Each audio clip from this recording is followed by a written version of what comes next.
Indonesia kini memasuki babak baru teknologi komunikasi modern dengan hadirnya jaringan internet 5G. Jaringan 5G sudah menjangkau beberapa kota besar di Indonesia.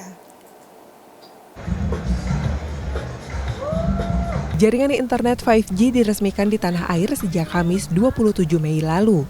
Meski wilayah cakupan, jaringan operator dan perangkat ponsel yang bisa mengaksesnya masih terbatas, Kementerian Komunikasi dan Informatika optimis 5G dapat mendukung berbagai sektor. Kominfo itu sekarang punya task force ya Mbak, task force 5G. Nah, task force 5G ini melibatkan juga stakeholder.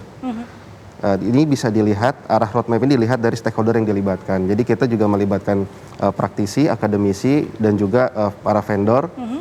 Itu tujuannya agar kita memiliki roadmap yang komprehensif. Jadi Pak Menteri selalu bilang, kita bicara 5G, bicara upstream dan downstream. Saat ini layanan 5G memang baru dapat diakses di kota-kota besar seperti Jakarta, Bandung, Surabaya, Medan, Makassar, dan Bali.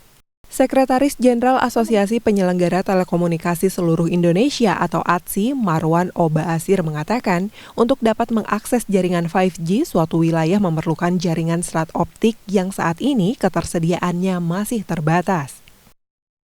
Nah, ke 5G dengan speed yang di atas 10 giga, kita membutuhkan fiber optik.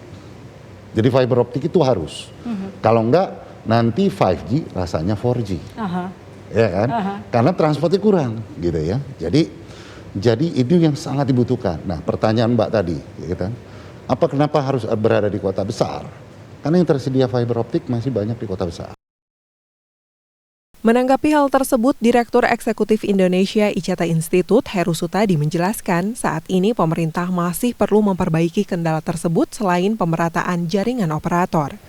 Meski demikian, Heru menyebut 5G bisa membantu beberapa sektor yang mendukung peningkatan ekonomi di Indonesia. Jadi ketika ada teknologi baru, teknologi lama itu tidak serta-merta hilang.